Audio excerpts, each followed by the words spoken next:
Good evening, everyone. It is my pleasure to welcome you all to today's webinar on group insolvency. We welcome our lead speaker, Ms. Suchita Gupta, and Mr. Udayaraj Patwardhan, who has an extreme knowledge, practical knowledge, and experience in group insolvency. A special thanks to Mr. Ashish Makhija, President of IPNet, for his visionary leadership in shaping this platform. The membership link is available in the chat, and we look forward to have you with us. IPNet has become a vibrant community for insolvency professionals across India, fostering continuous learning, collaboration, and professional growth. We are committed to supporting IPs through expert led learning initiatives like webinars and study group, practical guidance on IBC related challenges, and a dedicated member portal offering comprehensive resources. For those who are already a part of IPNet, thank you for your support. For others, I encourage you to join this dynamic network. Membership details are available in the chat. Thank you for being here. Let's make the session insightful and rewarding. I would request Babita ji to play the video.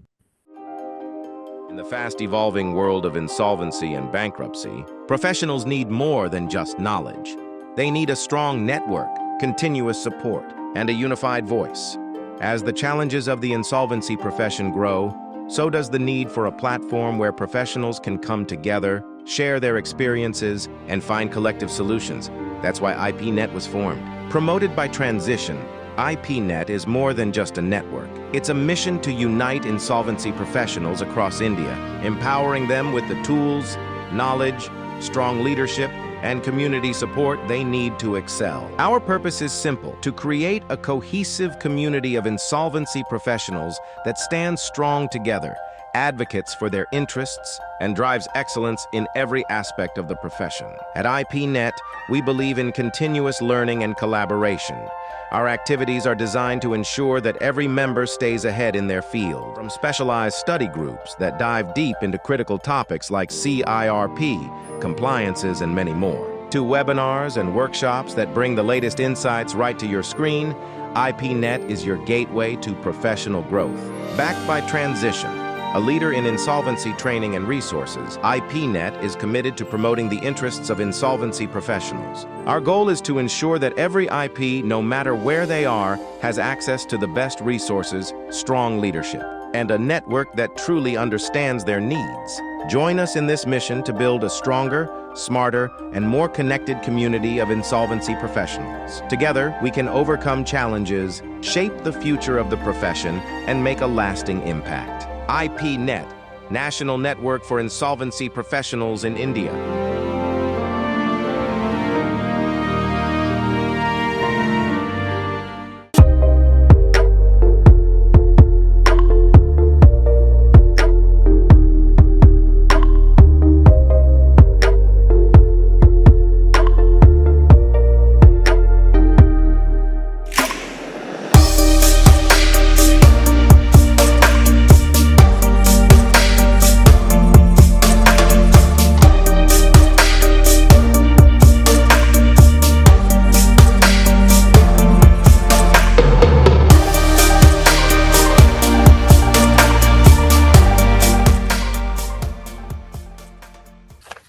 Dear all, we have our lead speaker, Ms. Sucheta Gupta.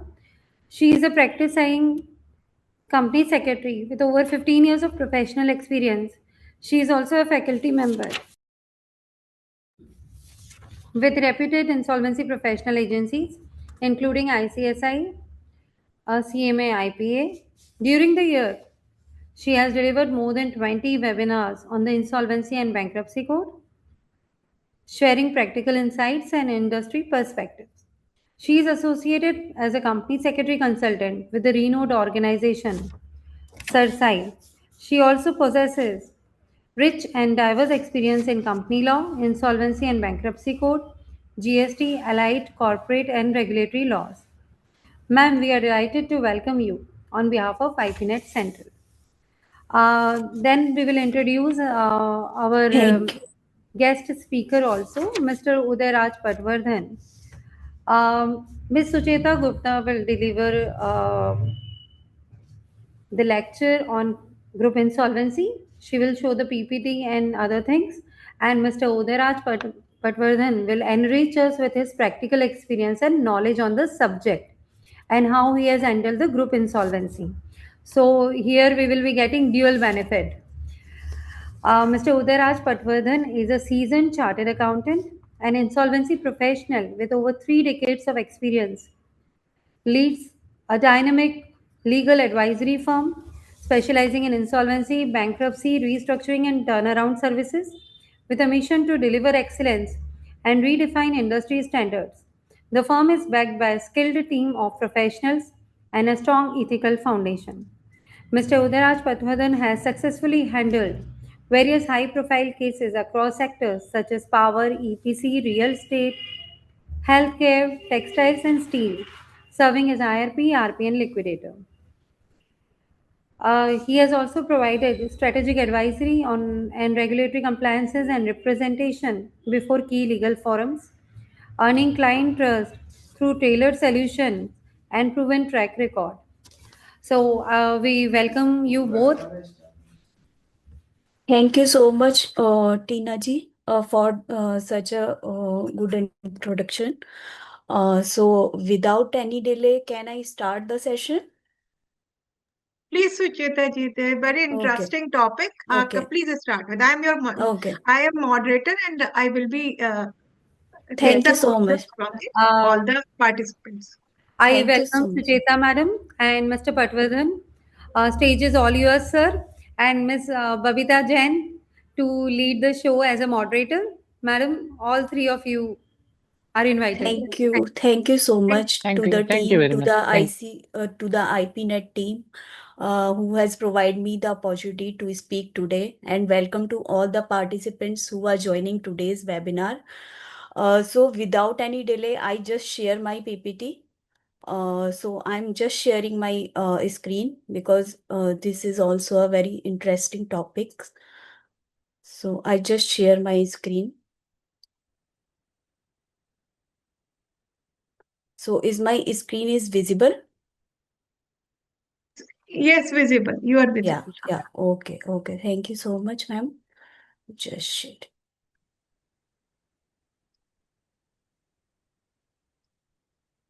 Yes. So the topic name is basically the group insolvency. This is the topic you all knows. So I just start with this. First of all, we should understand what is the meaning of group insolvency basically.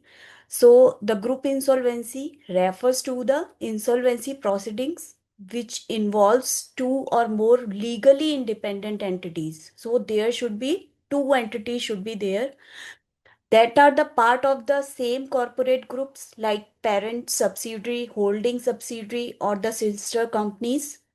So each company has separate legal personality, but operation, finances, and managements are often economically integrated in such cases, in the group insolvency cases.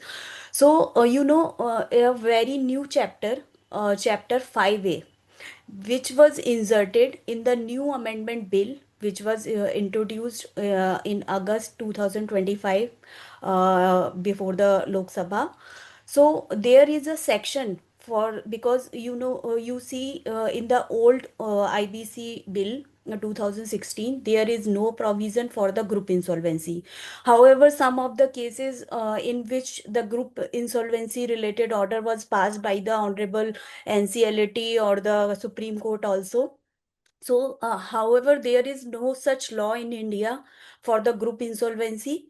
But as per the new amendment bill in 2025, which was introduced in Lok Sabha recently, and section 59A is there, which provides for the group insolvency purpose basically. And what is provided as per this section, I just tell you the exact language of this section.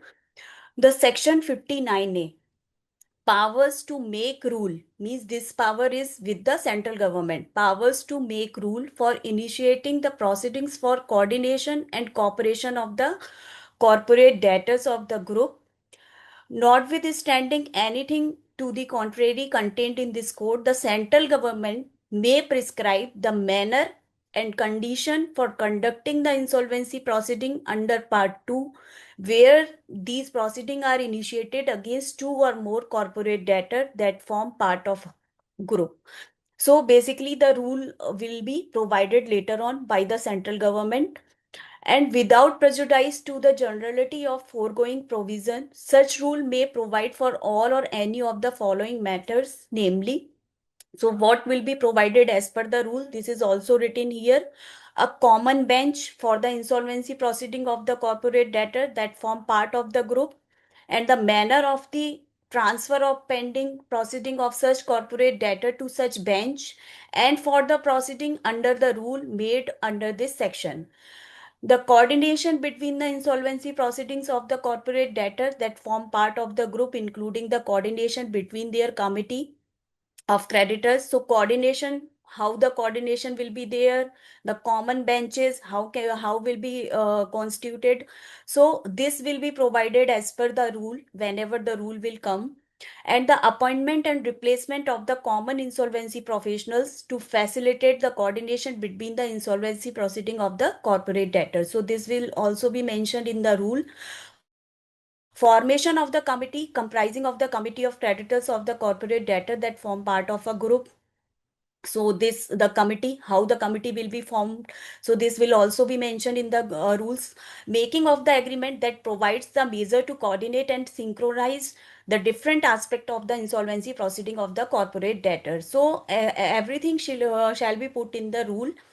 The treatment of the cost incurred for taking the measure to coordinate the insolvency proceeding of the corporate debtor. The rule made by the central government under this section may provide that any of the provision of the code shall apply with such modification as may be required to administer and implement the provision of this section. So the central government will make the rule as per this section which is provided, and the matters in such a way ki all the matters will be covered in the rule. So this is provided as per new amendment bill.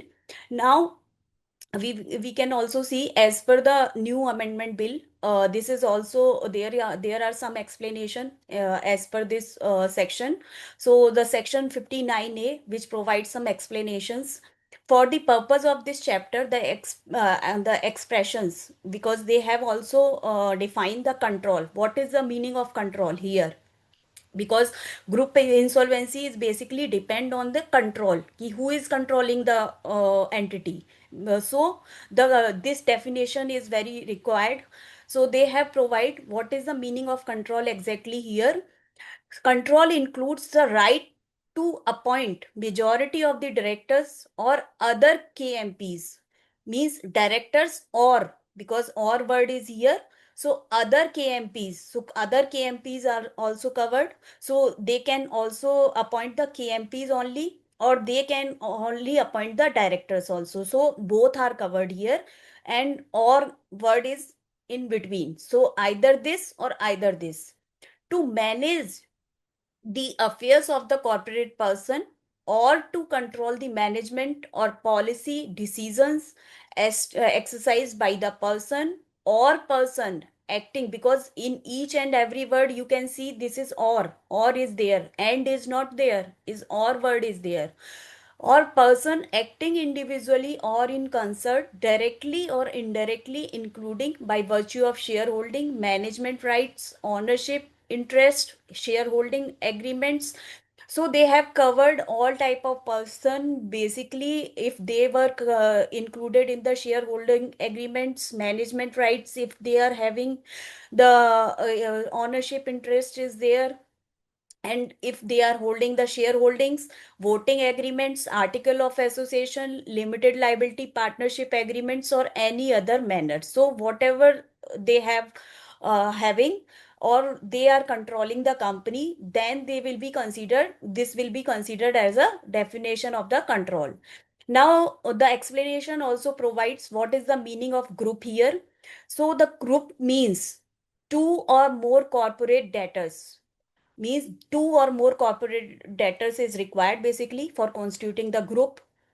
that are interconnected by control or significant ownership, and include the holding company, because they have included holding company, subsidiary company, and an associate company of the corporate debtor as defined as per the Companies Act 2013. Now, insolvency proceeding. What is the meaning of insolvency proceedings here?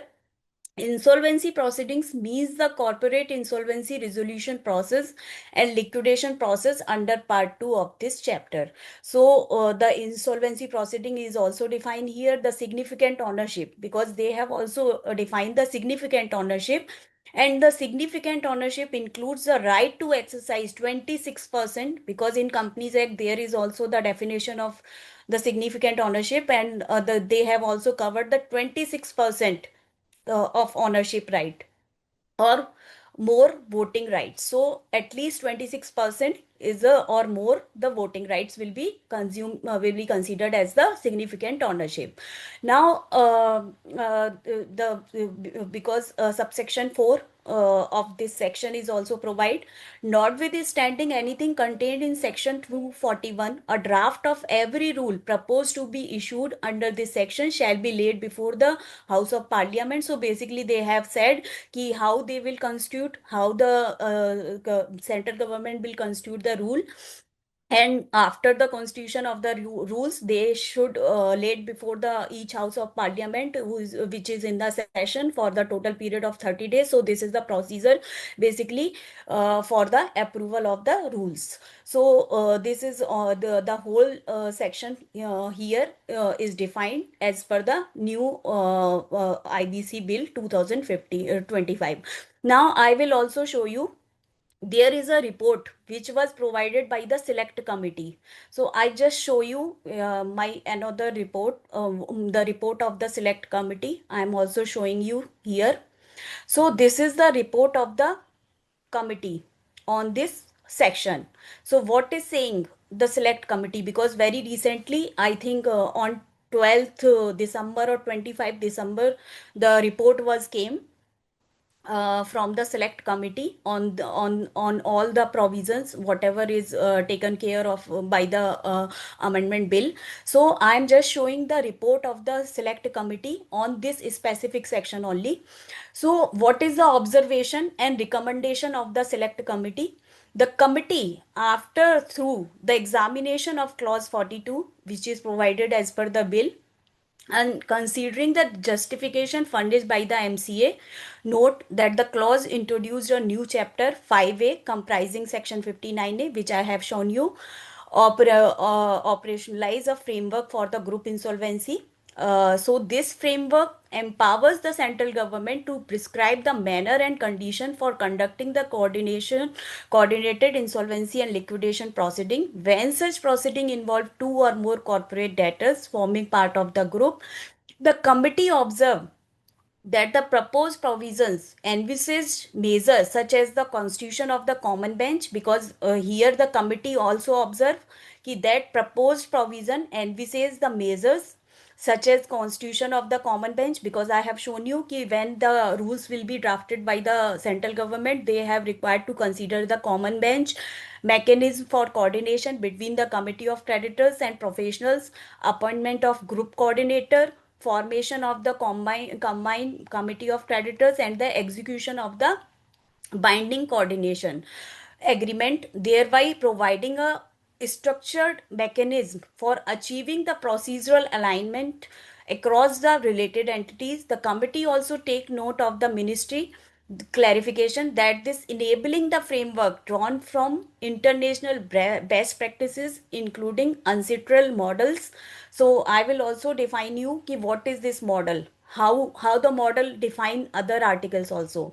So but it is intended to function as a voluntary coordination mechanism rather than an automatic coordinate consolidation of the assets or the proceeding. So this was considered by the committee, and nevertheless the committee underscored the effective functioning of the group insolvency framework relies critically on the rules to be framed under this chapter. So the committee further observed that insolvency and bankruptcy presently does not prescribe any statutory timeline this is the another thing, because this is related to the NCLT. So what is taken as per the report of the committee? The committee therefore recommend that the rule making process should ensure that procedural coordination enhance the efficiency, because they have said कि whatever the rule which was constituted by the central government later on, so the rule should be ensure that the procedural coordination enhances the efficiency without inadvertently introducing the greater complexity or the fostering the scope for legal dispute. So in view of the above, the committee accept the proposed amendment. So the amendment was accepted by this committee. Though, so the select committee has accepted these all amendments. Now, I will also show you what is this uncitral model laws basically. So what is this? This is basically the 60 countries are the part of this model. And what is the preamble of this model? Basically, the purpose of this law is to provide an effective framework for dealing with the insolvency of the enterprise group members by promoting the cooperation between courts.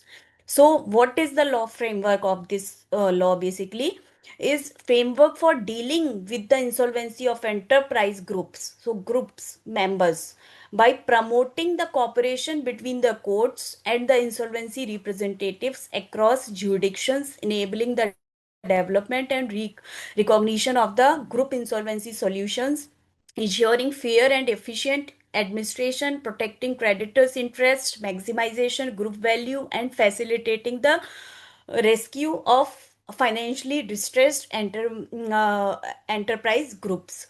So this is the basically the preamble of this uncitral model laws.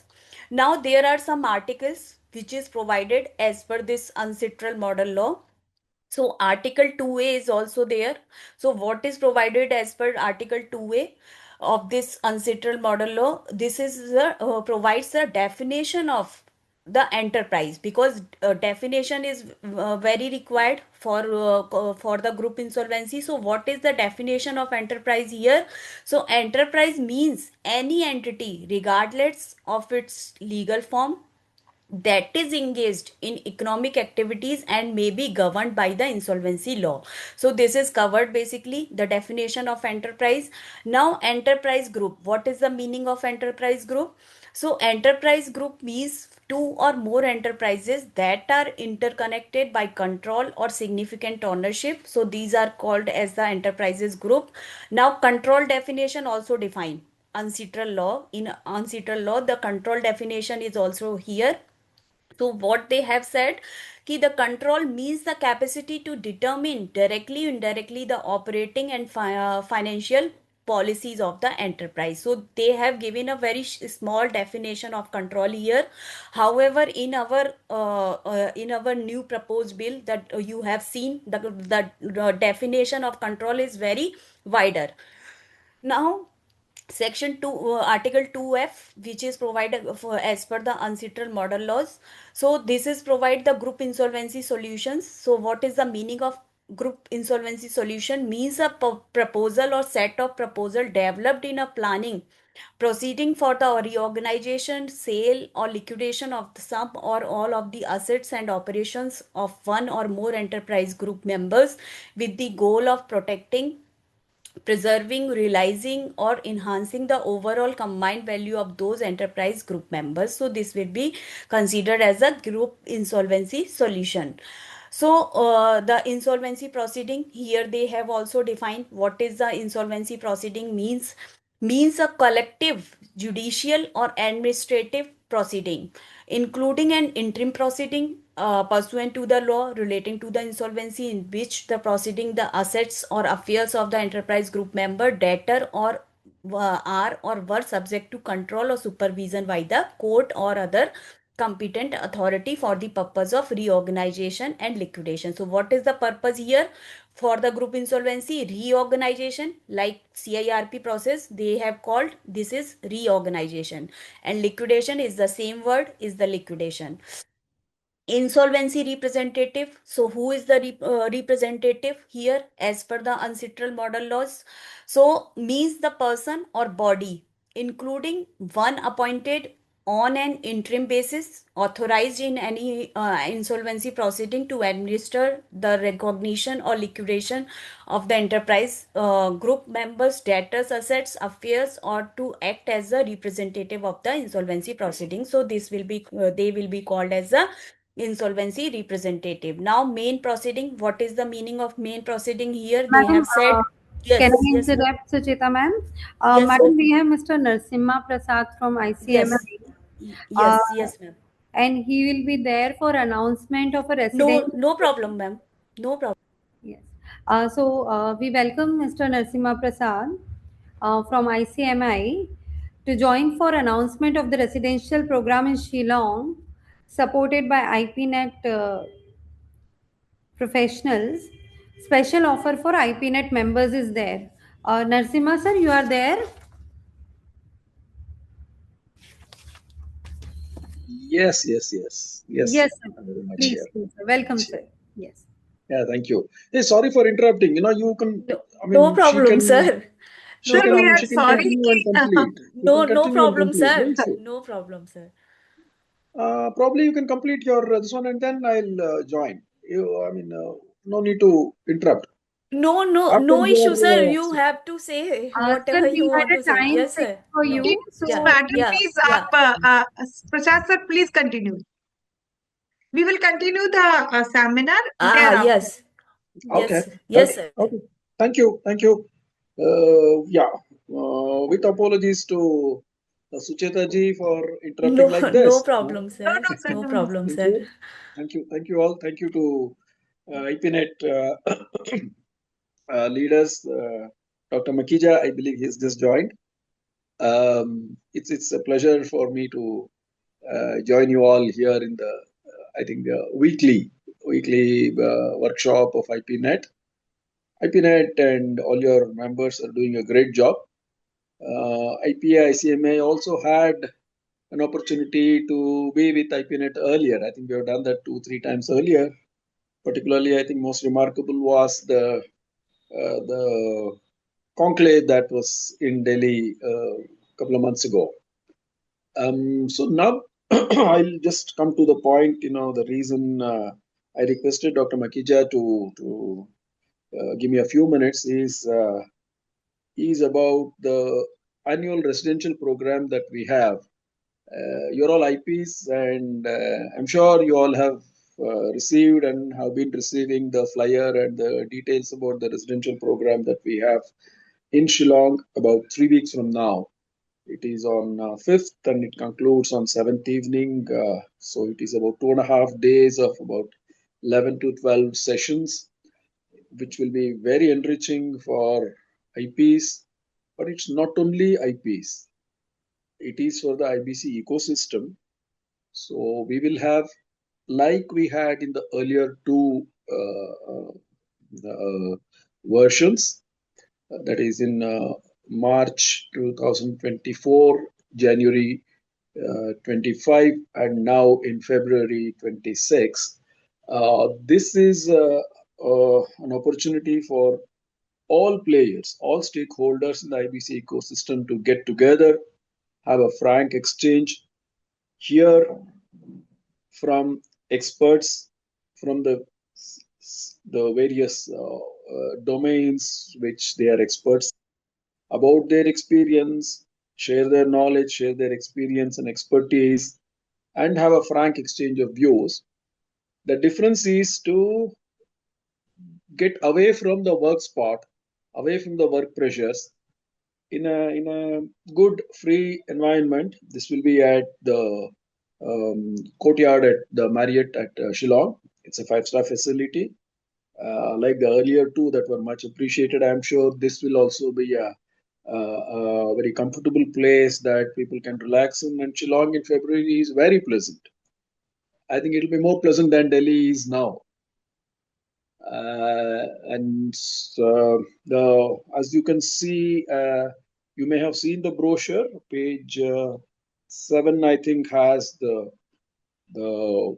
tentative the schedule.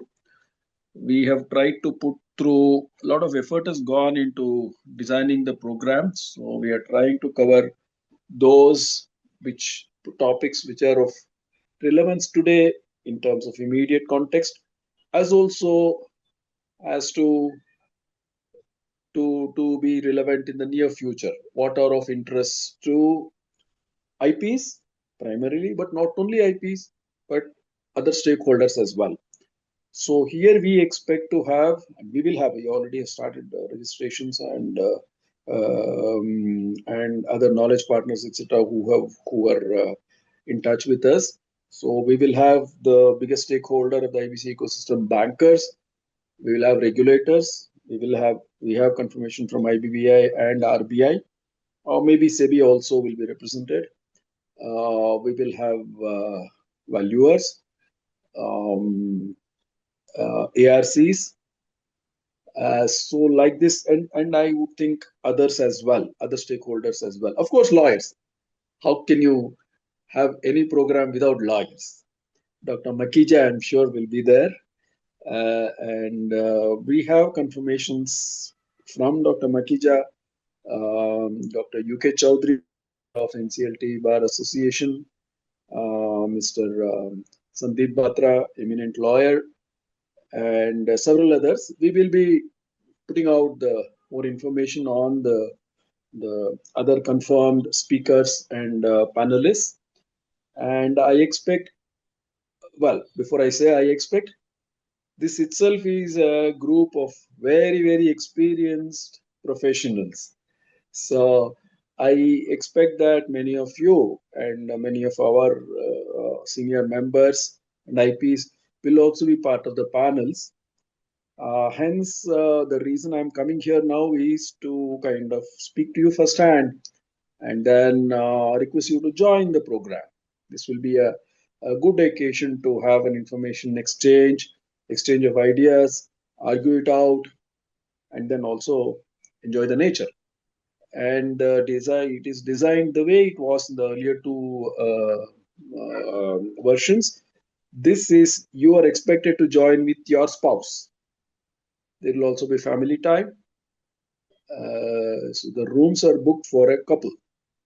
Unless someone is able to come alone, there is also an opportunity. I mean, an option to take that on a shared room basis. There are several other ones available. Okay, most important thing I must mention is that given the connection that we have with IPNet and the respect we have for Dr. Makija, we have made a special package for IPNet members.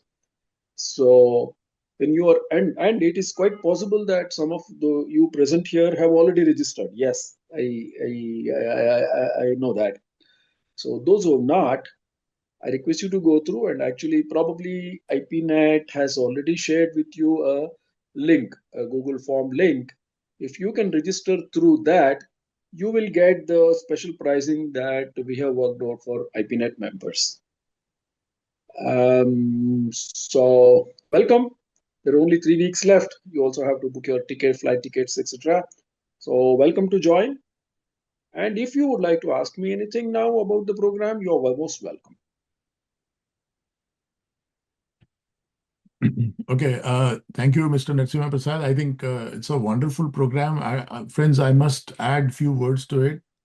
I've been a part of these kind of programs which have been organized by IPA, ICMA in the past. I think the residential programs have been very, very successful, and they have proved to be very fruitful also, because your family is also there, and you are not only learning, but you're learning with some fun activities also. Like some kind of you see a tour is also there, then yogas and other everything is there. So I think learning in such an environment is a boon to everyone. So I will request all the members. Of course, details have been forwarded, and we'll still forward them again.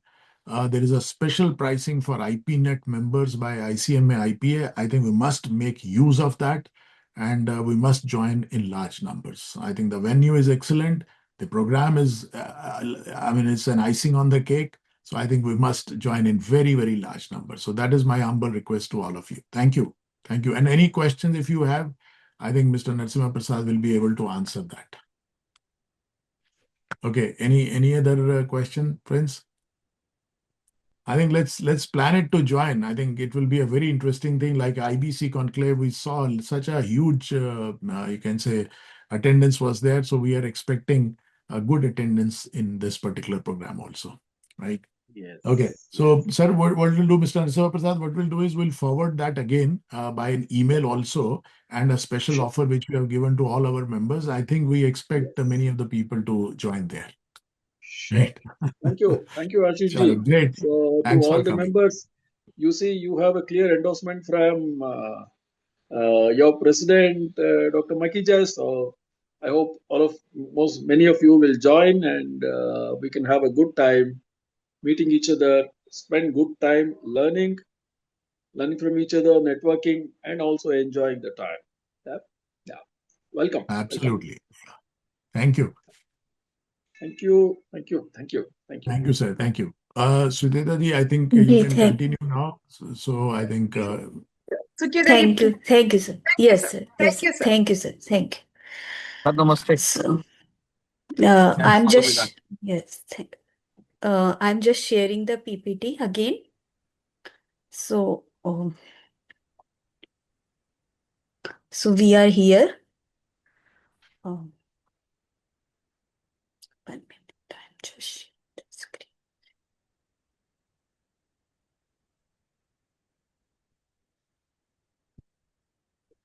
Is the PPT is visible? Yes, visible. Yes, Yeah. visible. Okay. Please Okay. continue. Thank you, ma'am. Thank you. Thank you. Okay. Thank you, sir. So, the uncitral law, basically, what is the definitions of the uncitral laws? The main definitions which I have covered, which is provided as per the uncitral model laws. So, the definition of main proceeding, this is also defined as per this model law. So what is the main proceeding? Basically, the main proceeding means an insolvency proceeding taking place in the state where the enterprise group member debtor has the center of its main interest. So basically, the debtor, the member debtor, the enterprise group member debtor has the center of its main business, main interest will be considered as the main proceeding place. And here they also define what is the non-main proceeding. What is the meaning of non-main proceedings? Means any insolvency proceeding other than the main proceeding taking place in a state where the enterprise group member debtor has an establishment within the meaning of subparagraph 1 of this article. So they have also defined what is the meaning of establishment. So I have covered this. The establishment means any place of operations where the enterprise group member debtor carried out transitory economic activity with human means and the goods or services. So this will be considered as the establishment. So the whole definitions of main activities, the control, establishment, everything is defined as per the uncitral model laws also.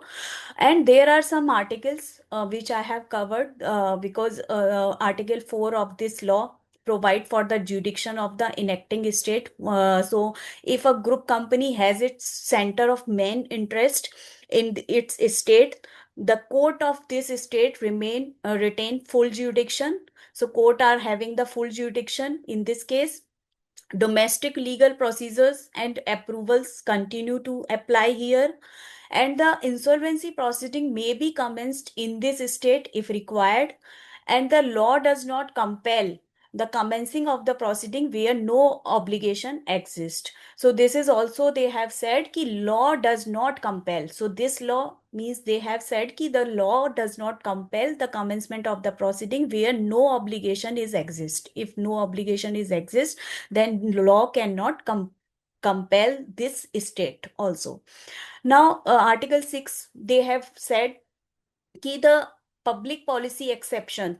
As per the ancestral law, the court may refuse to apply this law if doing so would be clearly against the public policy of the state. So if this is against the public policy, the court can refuse also this to apply this law also.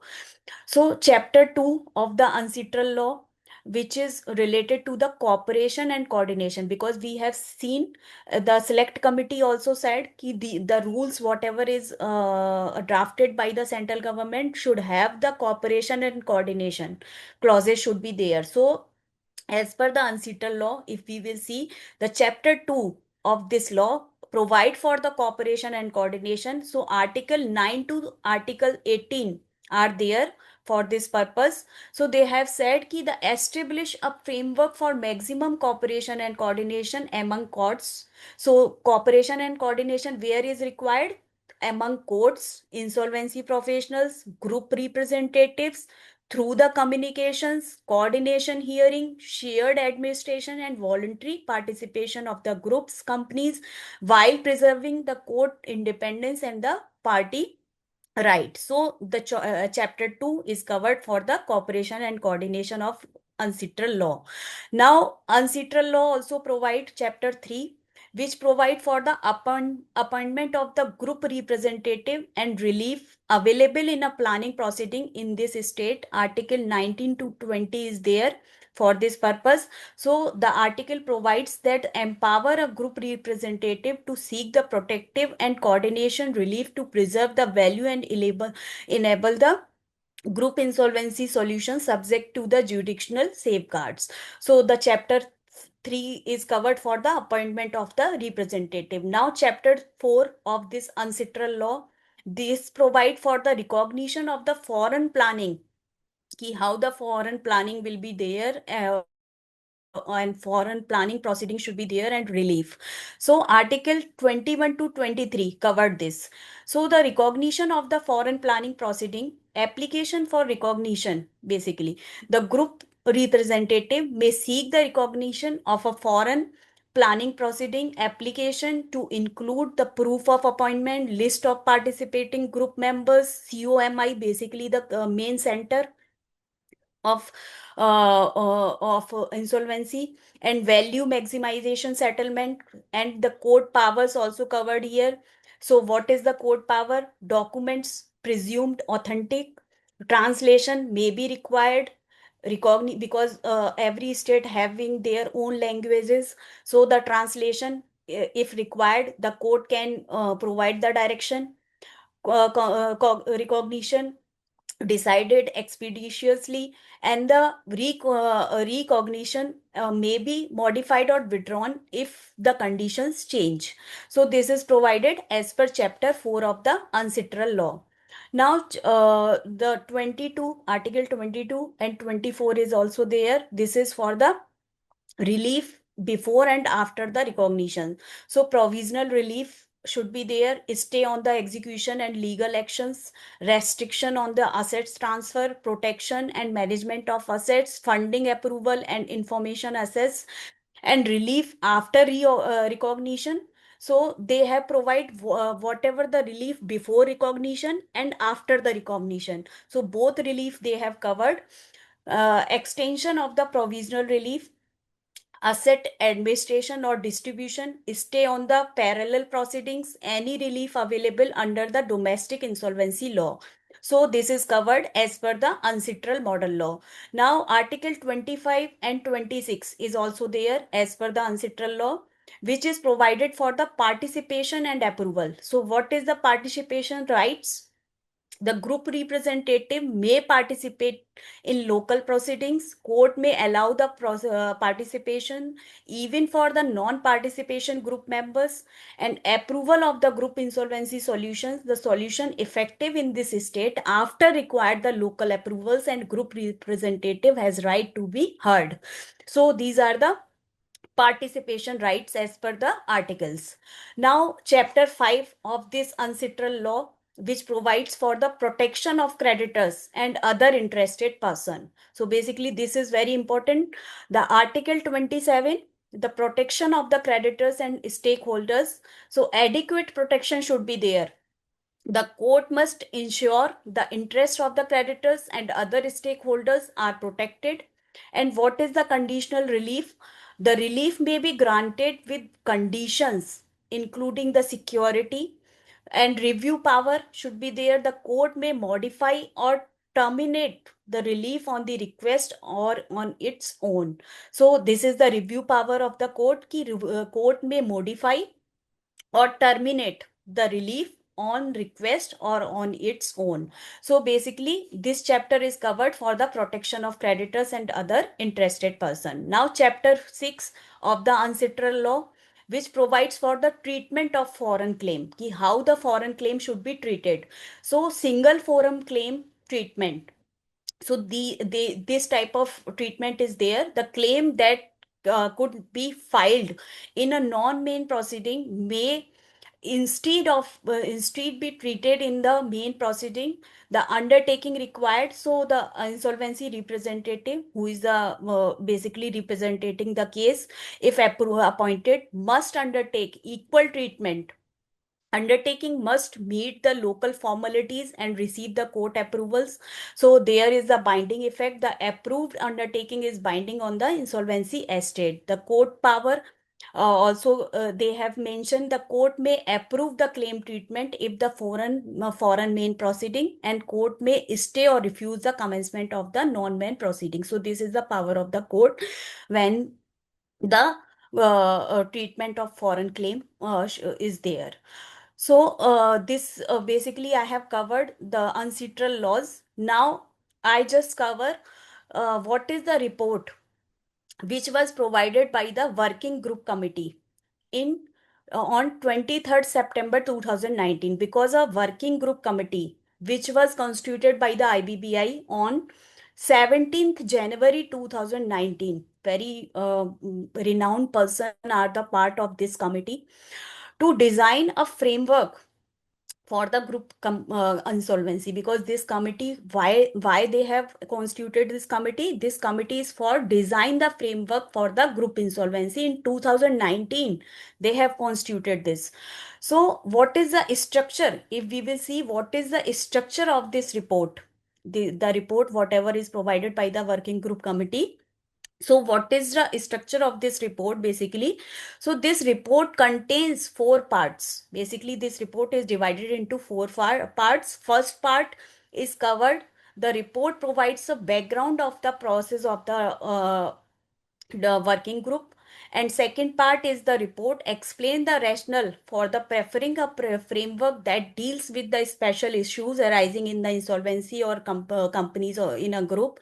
So and the third part of the report outline the key elements of the framework and how it may be implemented. And fourth part of the report covers the key recommendation regarding the design of this framework. So this report is divided in four parts. Now I will see first part, the summary of recommendations. Basically the first element that enable the communications, coordinations and cooperation, because this is required in group insolvency among stakeholders in the insolvency proceeding of the companies in a group. And the second elements that enable the assets of the companies in a group to be consolidated in a limited circumstances. And third rule, to deal with the preserve the behavior of the companies in a group. And fourth is the interconnection among the companies that would make them the part of the group. So how we will consider the group, these elements should be there.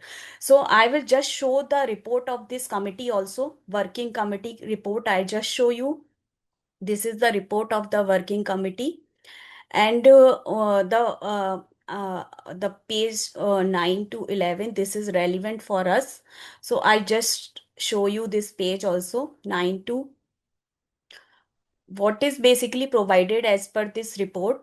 The framework may provide for the procedural coordination in first phase. So the framework may have the following element of the procedural coordination: joint application, because in group insolvency the joint application, communications, cooperation, information sharing, single insolvency professional should deal this, and the single adjudicating authority will hear all the matters. And creation of group creditors committee and group coordination proceedings. So these are the framework, basically main elements of the procedural coordination. And the elements of the procedural coordination may be enabled as under. So the joint application, they have said, the law may enable a single application to be filed to commence the insolvency process of the multiple companies in a group before any adjudicating authority that has the jurisdiction over any one of the companies. So this was the recommendation, basically. The single insolvency professional and single adjudicating authority, the law may enable the encourage the appointment of the single insolvency professional and designation of the single adjudicating authority for the resolution of the multiple companies admitted into the CIRP and group creditors committee. So the law may add the option of the COC of the participating companies, enable the creation of the group creditor committee to support the individual's VOC and not the supplement them. So this was the basically recommendation for the first elements, can say this is also the first elements for the of the working committee on the group insolvency. Now the part 2 of the report explain the rationale for the preferring a framework that deal with the special issues arising in the insolvency of the companies in a group. So first is the interlinkage, especially those owing to related party transaction may be prevalent in the corporate group. Stakeholders constituted by the working group committee brought out that these interlinkages may take a variety of forms and includes both operation linkage, because companies can have the operational linkage, financial linkage, so where the group companies are dependent on each other for the supply of raw material, and the financial linkage, when we can say this is the financial linkage, when such as a provision of intercorporate guarantees are there, loan are there, the intercorporate loans are there, guarantees are there by the holding company, so we can say. So I just show you some of the example which was presented by the working committee in this case also. So these example I have also covered in this. This is the relevant example, because by this example you can understand very efficiently. So the example of group companies with a significant interdependence, how can we say? The group companies of A, here you can see this is the group company A, this is the A company, and are engaged in different stages of the supply chain in the automotive sector and non-automotive sector. For example, double A, this is the forging company, double A and AB, this is also providing the supply to this company, are engaged in the forging, and AC and AD, these two companies are involved in the casting, and AE, this company AE, AF, AG, AH, these companies are involved in the machining, and A, this is the company A is engaged in machining and production for the final products are shipped to the end customer. So basically all supply is going here only, by this company, by this company, by this company, because this company is supplying the final products to the end customer. So the significantly more than 10% of the total sales of the A Limited group are made to the entities which are part of the same group. So on an overwhelming percentage of the total raw material purchased by the group are made from within the group, because each company is working for this company only.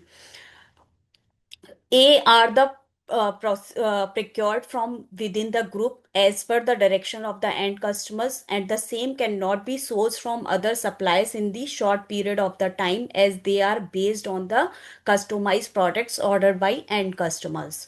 So thus there are the significant operational linkage. So we can see this is the operational linkage between the different group companies.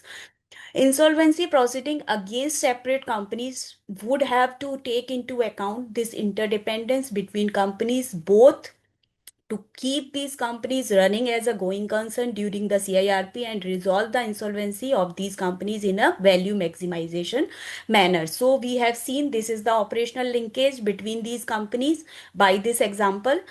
Now I will also show you that there are some advantage of the group insolvency. So I have covered this also as per the example. I am just sharing. So the page 21. So this is the example of advantage of the group insolvency framework which allow for the procedural coordinations. So the C group of companies is a set of alloy, special and construction steel manufacturing companies having the significant presence in the mining and power sector. So this company is having the significant presence in the mining and power sector. Out of these, the CIRP was initiated against these companies CA, CB, CC, CD. So these there appears to be a great degree of intermingling and the consolidation of assets and liabilities among these group companies. For example, nearly 100% of all the members of the COC are common because these companies are interlinked. So all members are the common. So while separate proceedings were opened for these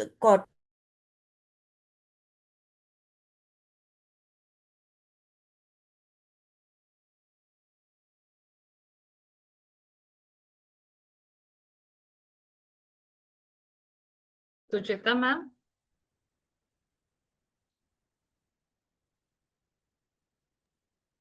Sucheta ji, आपका net में issue है क्या? या net पे issue दिख रहे हैं पूरा डिस्कनेक्ट हाँ।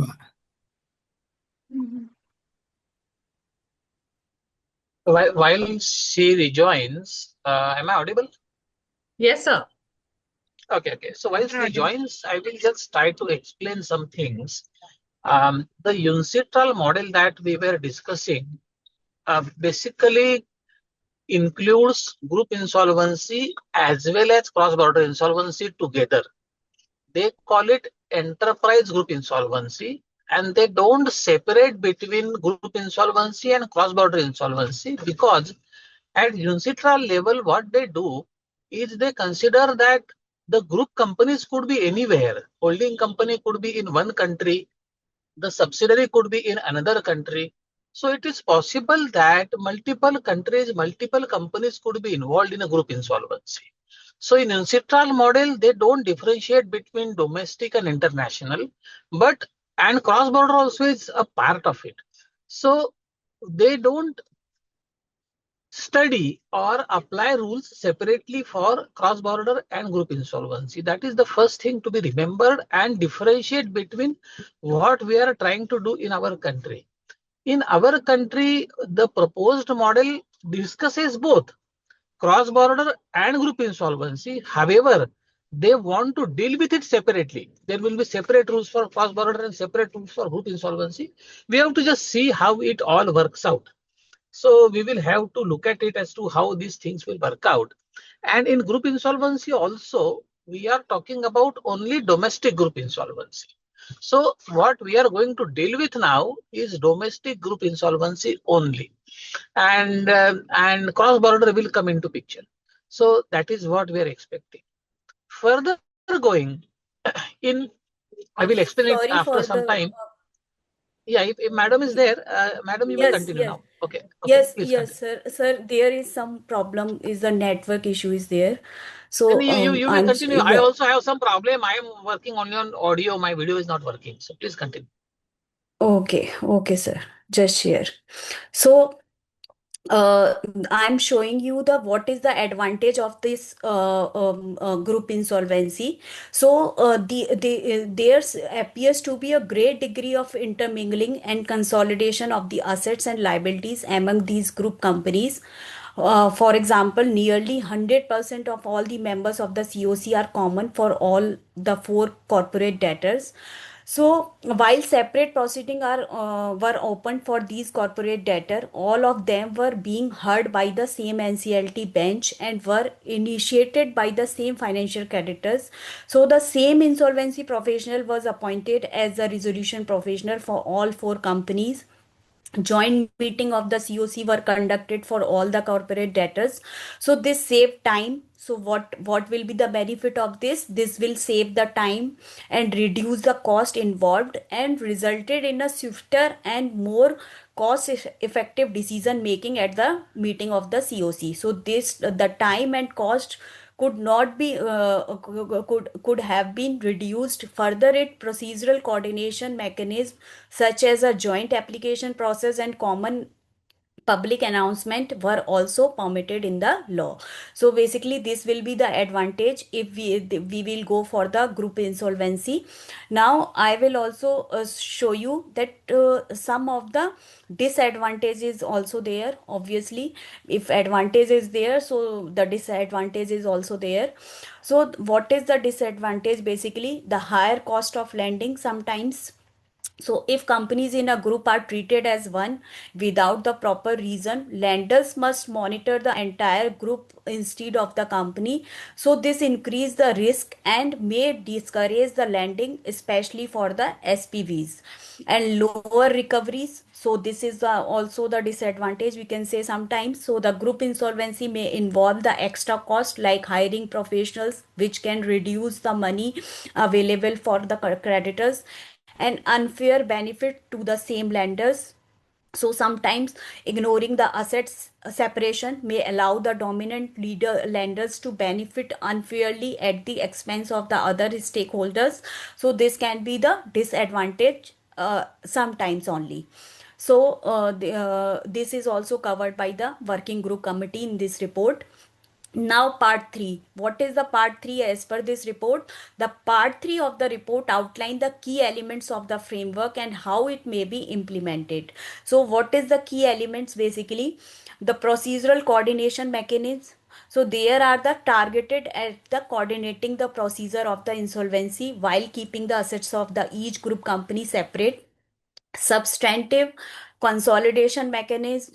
So the there are the targeted at the consolidating the assets and liabilities of the different group companies so that they are treated as a part of the single insolvency estate for the purpose of recognition or distribution in liquidation. So these are the elements have to be considered. And implementation in this situation, the working group committee recommend that the framework for the group insolvency in India should be introduced in a phased manner. So working group recommend that in its first phase the framework for group insolvency may cover only domestic elements. So first phase for the domestic insolvency, and the second phase they have said कि in second phase you have to cover the cross border insolvency and group insolvency of the cross border companies. So this is the second phase. Now group the working group committee also said कि also define here कि what is the definition of corporate group. Basically this is required to consider the group basically. So they have said what is the definition of the corporate group in other legislations. Basically this is not provided as per the IBC at that time. So Article 2.1.12 of the Foreign Direct Investment Policy, so FDI policy, having the definition of the corporate group. So this define the group company as a two or more enterprise which directly or indirectly are in a position to exercise 26% or more of the voting rights in other enterprises and appoint more than 50% of the members of the board of directors in the other enterprise. So two conditions should be there. First, exercise the 26% or more of the voting rights in other means or lagaye. Only one, if one condition will satisfy, then will be considered as a group, as a corporate group. So first condition is 26% voting right, and second and the other is the appoint more than 51% of the members of the board of directors. So any one of the condition will satisfy, this will be considered as a corporate group. Now section 5 of the Companies Act, which is also deal with the combinations, gives a similar definition and provides for the group means. What is the group means here? The group means two or more persons. So Competition Act is provide the definition. So two or more enterprise which directly or indirectly are in a position to exercise 26%. So the 26% is the same, more of the voting right in the other enterprise, and appoint more than 51% of the member of the board. So the same definition is also covered by the Competition Act. Now paragraph 2 of systematically important non-banking financials, NBFCs, accepting or holding the company's prudential norms directions 2015 issued by the RBI, define the companies in a group to means two or more entities which are which are related to each other as subsidiaries, joint venture, associate companies, promotees, or have a common brand name, consider this common brand name, and an investment in the equity shares of more than 20%. A similar definition has been introduced by the RBI Act 1934. So this was basically defined as per the non-deposit accepting and holding companies procedural norms, RBI direction 2015, and also the same definition was introduced by the RBI Act 1934. On the other hand, regulation 21T of the SEBI regulation. So SEBI issue of capital and disclosure requirements regulations are also defined the group company. So group company in this context of a related party transactions, and state that the group companies include such companies other than the promoters, subsidiaries with which there are related party transaction during the period for which the financial information is disclosed as covered under the applicable accounting standard, and also other companies as considered material by the board of the issuer. So this was the definition which was provided by the SEBI. Now, while the Companies Act does not define the group company, however, Company Act is not defined this group company. It defined the holding company, subsidiary company, and control. Basically, so based on the relationship of the control. So, subsidiary company, basically, you all knows the section 287 of the Act, the Companies Act, define the holding company. So the control or the composition of the board of director or exercise the control more than one half of the total voting shares, either on its own or together with one or more of the subsidiary companies. So section 26 of the also define the associate company as per the Companies Act. The company which that other company has a significant influence but which is not a subsidiary company of the company. So basically, these are the definitions which was provided by the Companies Act. Now, Indian Accounting Standard, AS 10, 110, regarding the consolidated financial statement issued by the Ministry of Corporate Affairs, define the group to mean a parent and its subsidiaries, and wherein the parent is an entity that control one or more entities, and the subsidiary is one entity that is controlled by the another entity. So this was provided as per the AS. Now, therefore, the working group committee recommend that the definition of group should be provided so that the case to case basis analysis need not to be made to assess the applicability of the framework. So this was the report of the working group committee. Now I will also show you that there are what is the practice which was followed by the different country in case of the group insolvencies, like USA. What is the practice is there? So the court used their equitable power under section 105A of the bankruptcy code to order the substantive consolidation. And the Austria, in Austria there is no concept of group insolvency under the Austrian insolvency law. However, The Austria now has a detailed legal framework that focused on the cooperation between the insolvency practitioners, communication between the courts, and coordination of the insolvency proceeding. So different countries having the different practices. So in India, you all know there is no such practice. So I have covered all the practices, whatever is followed by the different countries.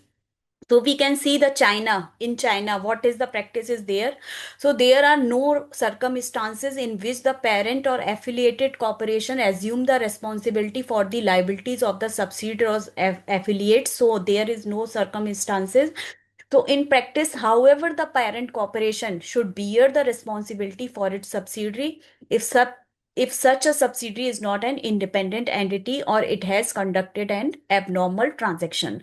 So this practice was followed by the China. Combining of the bankruptcy procedure of the parent company and its subsidiaries is permitted in general practice.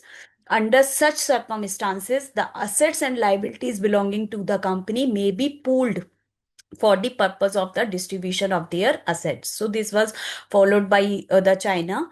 So I have covered all companies, all countries practice whatever is there.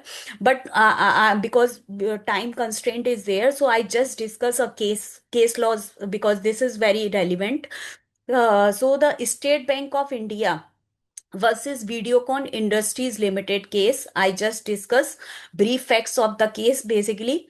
So what is the case basically? The application is filed by the SEBI in this case, seeking the consolidation of the corporate insolvency resolution process for 15 companies of the Videocon group companies. So Mr. This is the person, is the ex-director promoter, had filed an application before the principal bench NCLT New Delhi, praying that all the matters relating to the corporate debtor must be heard by one, because the director, because unnecessary, the director was troubled due to these 15 petitions. So they have made an application before the principal bench ki you have to heard the matter by the single bench. So they have said ki NCLT New Delhi praying all the matters relating to the corporate debtor must be heard by one and the same court by the Mumbai bench. So they have made this request. Likewise, another application was filed by the SBI in this case before the principal bench, seeking the same relief as were sought in the said application, consolidation of the CIRP of all the corporate debtors. So SEBI wants to consolidate, SBI wants to consolidate all the CIRP of the all the creditors, all the debtors. So the honorable principal bench, what is the direction was provided by the principal bench?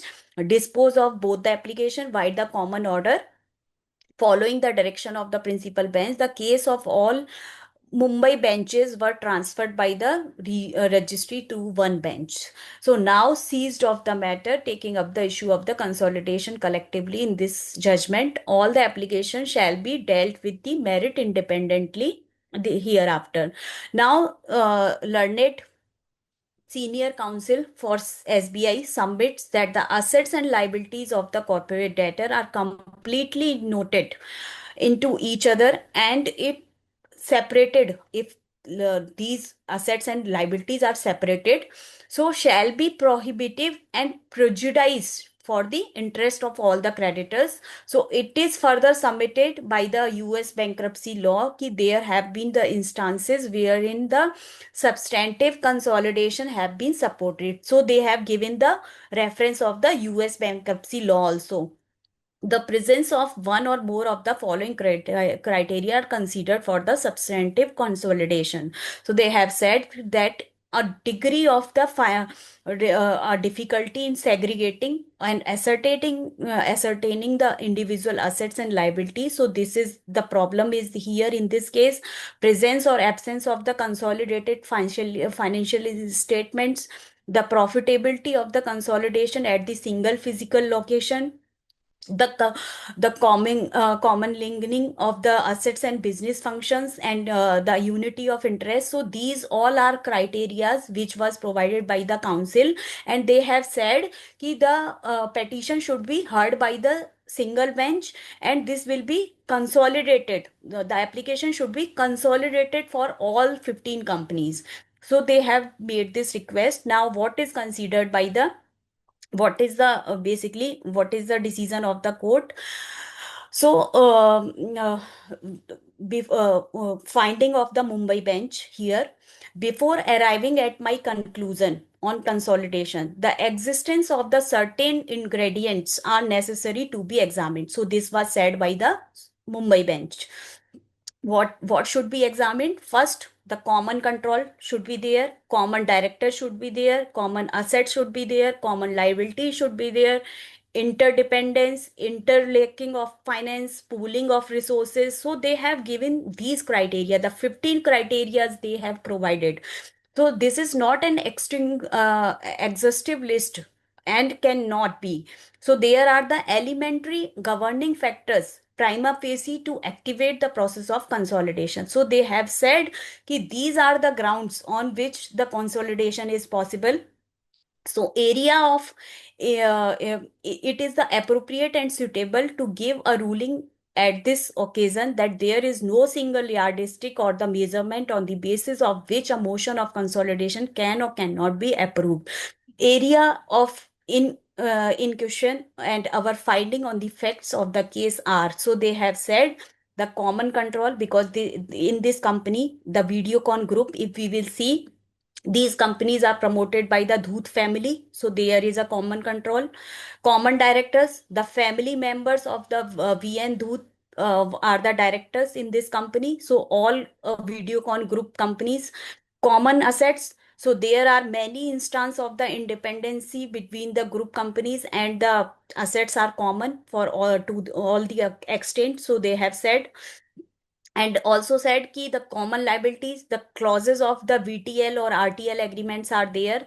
So have the demonstrated that all guarantees therefore executed by one or more of the corporate debtor are deemed to be the one obligation of all the corporate debtors.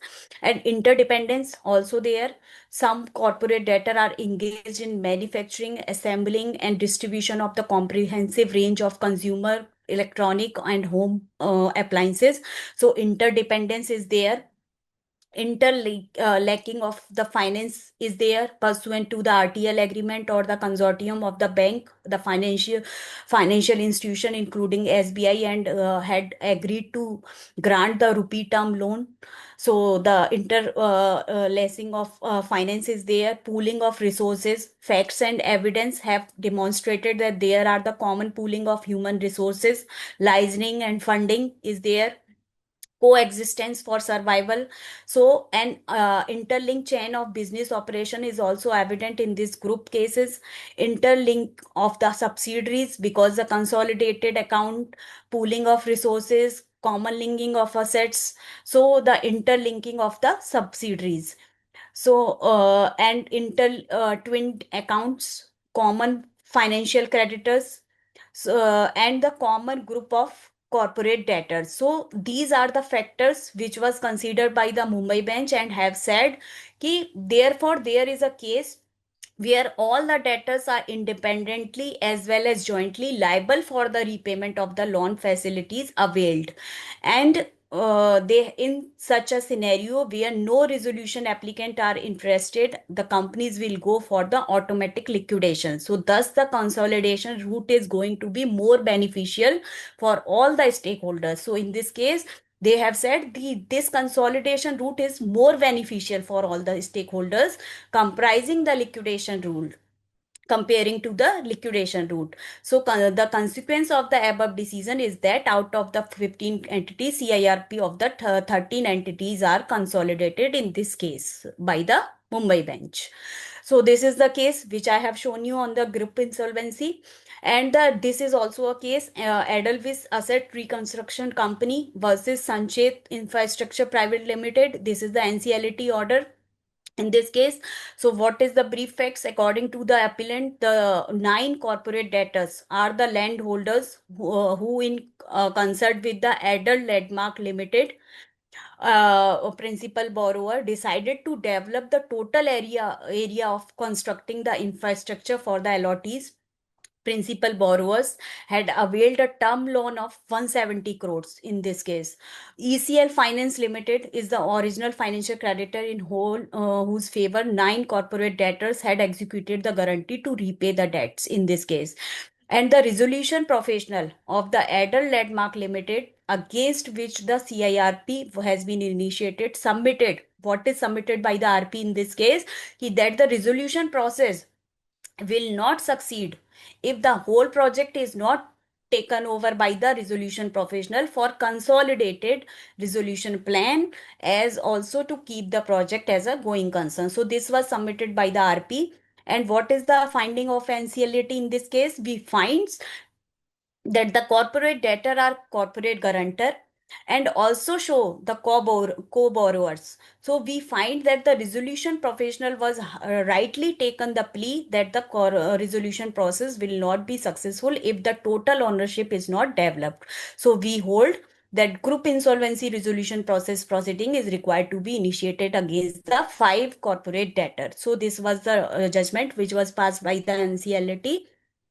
So the Chitra Sharma case also there very earlier, where the insolvency proceeding had been initiated against the JP Infratech Limited. You know, very popular case. But Homewire has entered into the context with both the JP Infratech Limited and its parent company Jay Prakash Associates Limited. The Supreme Court ordered that the parent company, which was not subject to insolvency proceeding at that time, deposit the sum of 2000 crore rupees before the court.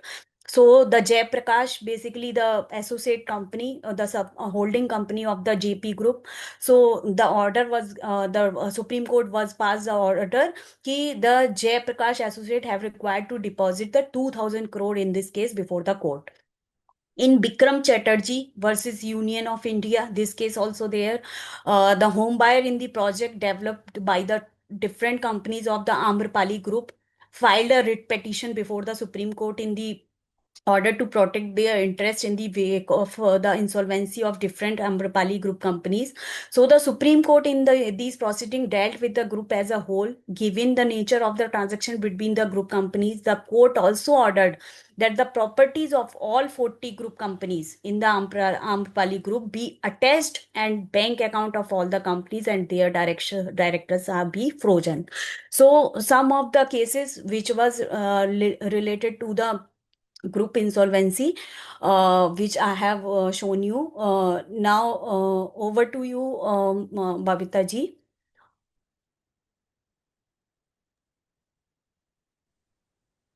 Suchita ma'am. Yes, yes, ma'am. Yeah, thank you. Thank you so much for the lovely presentation. Babita ji, are you there? Uh, Thank you so much for the lovely presentation, and please stay on. We would like to give the mementos, and which Tina ma'am will send it over to you as well. Would now Thank you request. so much, ma'am. Thank you Yes. so much, ma'am. And I would now request Darat sir to please give his brief Yes, I on will. the I will just. group Yeah, insolvency. thank you, thank you. I am not in a zone where I have enough bandwidth to switch on my video, so I will continue with my audio only. So I will continue with the last example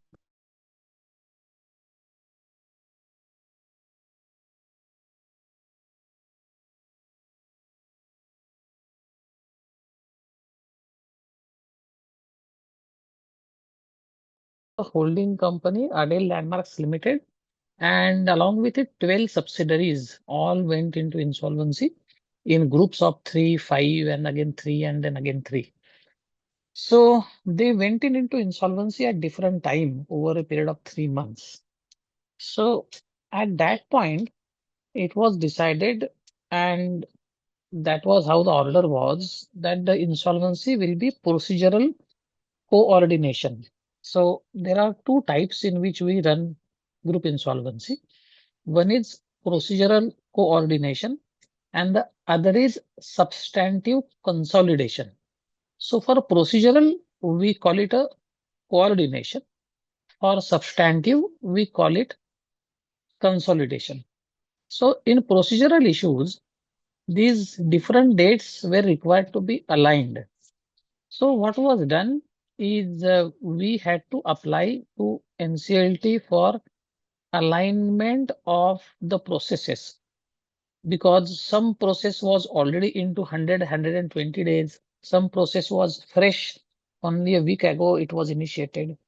So what we wanted to do is, with the approval of the COC, we got all realigned, and Form G of all the companies were issued simultaneously. And from that day onwards, it was all running simultaneously at the same day.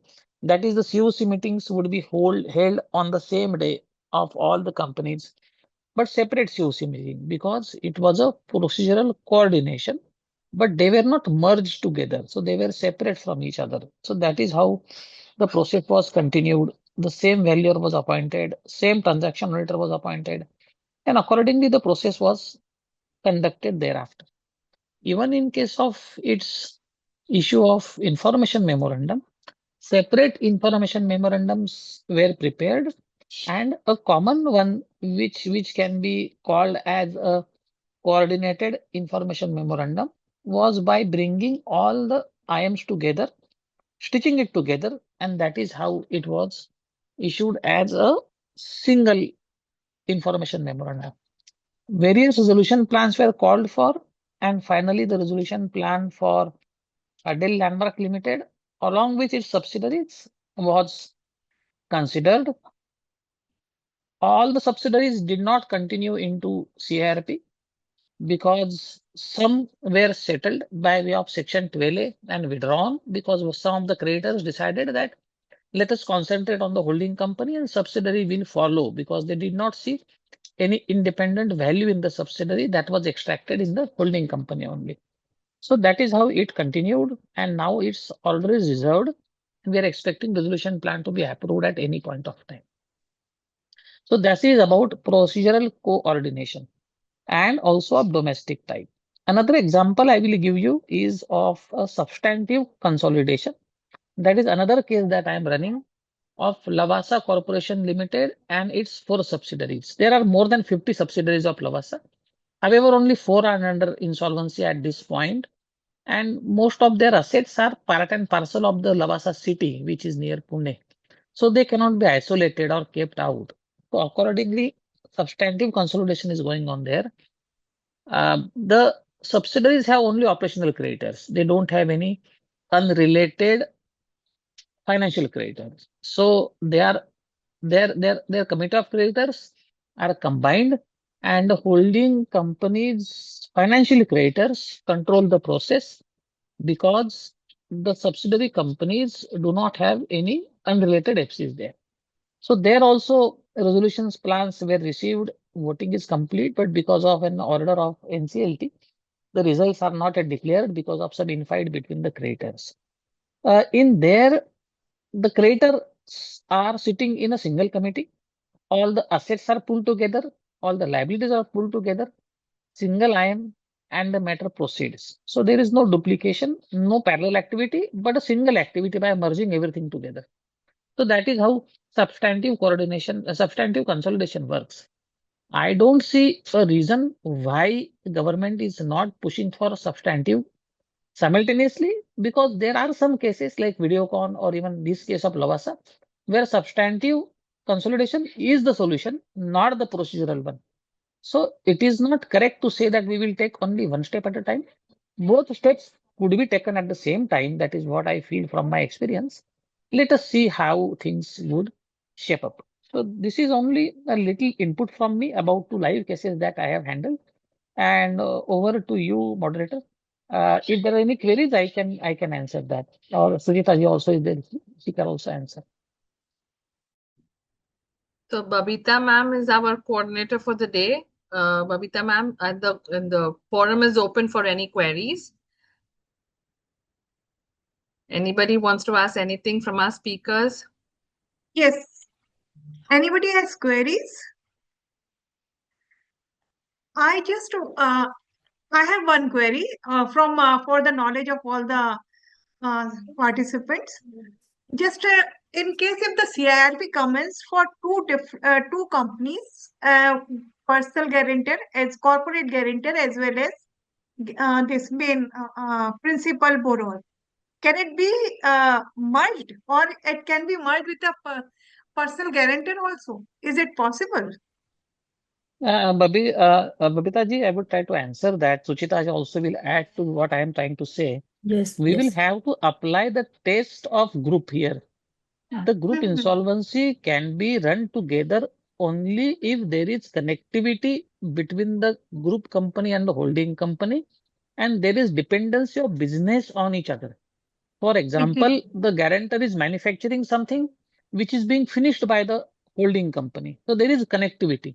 There are Okay. monies lent to each other. So unless there is dependency on each other and the insolvency of both together is going to add value, then only group insolvency can be initiated. Otherwise, just because one is a guarantor and one is the CD, both are under insolvency. But if there are no interdependencies, then the group insolvency principle may not be applied. Okay. There is So no okay. Anybody else has a I query? I also add the financial interlinkage, if there is something is there, is financially which is connected, like guarantee. If you are asking the person, the guarantor, like guarantor is there. So because as per the amendment rule, amendment act, we have seen the central government will draft the rule कि how the coordination, how the interlinkage will be considered at the time of the rule, whatever is come into effect. So we'll see ki if there is financially they have linking with each other, then they can also be covered as per the group insolvency. Yes, Sucheta ji, I would Yes, differ here. I would yes, strongly yes, differ here. yes, sir. Financial interlinking is not enough because today we Yes, are talking about breaking a single CRP into multiple CRPs if we have divisions of businesses. So just because there are financial dealings or financial dependencies, they don't go for group insolvency. There has to be business dependency. Otherwise, group insolvency doesn't work. And because even in sir, group because insolvency, the working committee, when we will see the working committee my working committee might have recommendation, proposed yeah, that, but that is not yeah, how it will yeah. work. But They let's may see, have said sir. something, but But they have written that as per from my out of their because imagination. because I have And seen, because sir, in the Vodafone Videocon case, I just analyze when the here. Videocon case is not So yeah, because because of no, financial interdependency. not only this, but the Mumbai bench have also considered the grounds in which the ground of the agreement of financial linkage is there. They have also considered this, कि these type of 15 factors are there, and not only these 15 factors, there the factors can be more than that. So we'll see whatever is drafted as per the bill is a new regulations or new rules, whatever is provided as per the central government. So as per my understanding is there ki the financial linkage if there, that somehow this will also be covered, because in case of home buyer or like the builder cases, the because financial linkage is there, is too much financial linkage is there. So Now, these type of builder cases, matters yeah, also, maybe, I'm yeah, handling multiple matters. That is yes not sir. because of the financial linkage. It is because of the business linkage. But One must understand the difference between a financial linkage and a business linkage. If you have monies being given to each other, that does not qualify you to get into group insolvency because rules say so. That is not how things work. That will not give you maximization of value. but However, if there are if there are business linkages like one company holding the land, the other company developing the land, there is a business linkage. Without putting them together, you don't have a solution. In so case of so, so Videocon, madam, I'm the speaking. yes, Speaking. yes I sir, am speaking yes, from out of what I see, yes sir. and you must listen to it. So, in case of Videocon, what is written in the order? fine, we can read the order and try to say that this is what it is, but that is not how it is. In Videocon case, I was one of the probable IPs also there. In Videocon case, the brands were held by the holding company, and Yes. and all the subsidiaries. There were groups of four subsidiaries which were dealing with a particular type of products. Further, some companies were manufacturing only motors. Some were manufacturing only the parts of some fans. Some were preparing only bodies for washing machines. And all that was assembled in some companies. So these are not financial linkages only. These are business linkages. Unless somebody is able to own the whole of the chain of the companies, they will not be able to get value out of it. So the business linkage is very critical.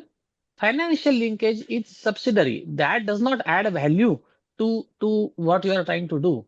So that is from where a group definition will typically look at.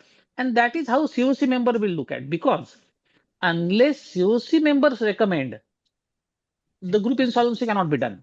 So it is the wish of the COC that only can be taken forward. RP or NCLTs cannot decide whether a group insolvency can be initiated or not. That is a limitation that was there and that will remain in future also. So let's see, sir, whatever is drafted as per the rule. Very, And thank you very for the nicely clarification. explained, Yes, sir. Sir, very yes. clearly explained. Mm, Value mm. add to the insolvency. That is the group. Huh? That in that cases we can do the group's insolvency whenever there the one asset is dependent on other, or when one value of one asset is being added up by the another one, company. Am I right, sir? Yes, yes, but there are such certain limitations in case of international group insolvency law. They allow even personal group insolvency to be also put into the concept of group, Yes, sir. This is the which is main reason. unfortunately in India, they're not doing it. Why? We don't know. But it Huh, should be yeah. done. Why it should be done is there are many examples in which the promoters hold the land, company builds a building on it, and in the solution that we are trying to find out, the building itself has no value and the promoters are under insolvency, but you can't do anything to their assets which are owned by them. But if both are put together into a group insolvency, the solution and That the will. value can be very high. Of course, there are now provisions in the amendment bill in which such assets can be added to the resolution and all that. But that is an indirect approach. The direct approach will be allowing a group insolvency to proceed for both together. But let us see I how quickly government responds to these yes, pressing Uh, issues. I Yes. understand in that cases, if promoter holds a land, where is the asset? If it is mortgaged to the financial creditor, then it can be used in At, resolution plan. at present, it is not possible, but the amendment bill is proposing that. But that is not in group insolvency. That is That's proposed not the group as insolvency. I that is understand. proposed separately under a new section 28A, which allows that it is possible to do that, but not under group insolvency. Sir, I have one query. Can I please tell my case? Yes, sir. Babit, Please, sir. Neeraj, sir, please. Hanji. You see, I have been appointed RP of a Amarpali Group company after 6 to 8 years of Supreme Court putting it in group insolvency. And now I find that it was not a Amarpali Group company in any way. They were only the selling agents. So after 4 to 6 years now, and there is still some building which can be made with the extra, because in पहले phase में उन्होंने सारा land use नहीं किया था, सारा जितना construction right है. So how do you think I should go about it? Just advice, sir. Patwardhan sir. Yes, sir. But I what will try to. I will try to address, sir. Sir. It is a very unique case that you have. Selling agent. And it I would say will be very difficult to comment upon that on such a brief or very short information. Uh, Because if you have selling rights and if you don't have the assets under your control, for uh, example, some other companies who are also under insolvency being dealt with separately, and its selling rights are with you and which are no longer going to be there with you, then what is the value left in this company? So So we will really have to look into the company actual. Brief में बता रहा हूँ, company के नाम land है, उसको अब 2022 में इंसॉल्वेंसी में डाला है, लेकिन 2018 में अमरपाली से लिंक कर दिया, because Amrapali was selling their products. Amrapali के नाम ना लीज थी, ना वो शेयर होल्डर है, ना डायरेक्टर है, ना कुछ भी नहीं है। एग्रीमेंट रहा होगा ना सर, बायर एग्रीमेंट रहा होगा, there they, must be a they, buyer agreement. नहीं नहीं, they were only selling, they were to get 5% 10% commission and all that। I जैसे think in that case, if that agreement is not binding or is voidable or if can be cancelled, then with the guidance from the COC, you can certainly proceed and try to resolve it without involving the Amrapali's other companies who hold those rights. So I think that can be done there is a with the approval of the COC. there is a court receiver appointed on Amarpali Group, no? That was in 2018. Now it is, No, I was sir, appointed. no, हाँ sir, ji, whether Amrapali has a court receiver or it is under Supreme Court supervision, that is हाँ, a separate issue altogether. If your selling rights are stuck with somebody who is not able to perform, you hmm, can always go back to your own agreement and see whether you can I would say cancel those agreements or modify those agreements with the approval of the COC and accordingly proceed. I think legally there should not be much difficulty in you going separately and detaching yourself from what So Amrapali's rights are. what points do I tell the Supreme Court to detach from this? I mean, what should be there So in the app? that will require study of the actual facts of the case, sir. It's very difficult to tell you like that Okay. in 5 Thank minutes. you. Thank you. Thank you. Any other queries, sir?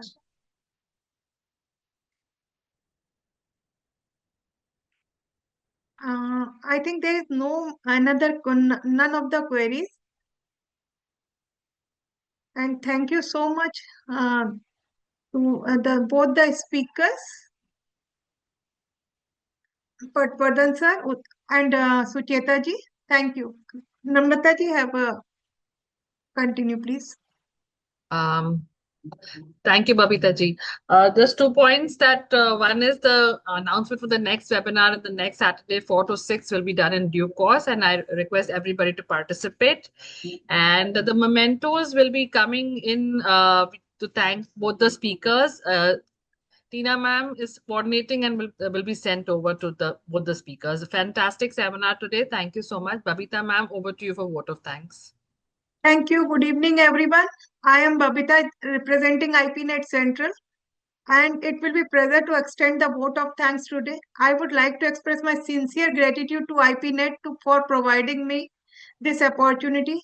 Today event was very much more than a webinar. It is felt like a start of something that will be very significant and a movement that will save our professional community in the years ahead. First of all, I extend my heartfelt thanks to the speaker, our speaker Sucheta ma'am and Uday Raj sir, and you have really added you have really given us very nice and meaningful presentation and our values to the subject as we have been chosen. Your insightful words and vision have inspired us. And I would also like to thank the President Ashish Makhija ji, Akhit Makhija sir, your relentless dedication and visionary leadership continue to make IP platform for unparalleled importance. Your address today reaffirmed that we are on right path under your stewardship. Your guidance gives us confidence to reach new heights. For that, we are truly grateful. I would like to again extend my sincere thanks to transition and technical support team. You worked tirelessly behind the scene, ensuring that everyone runs smoothly.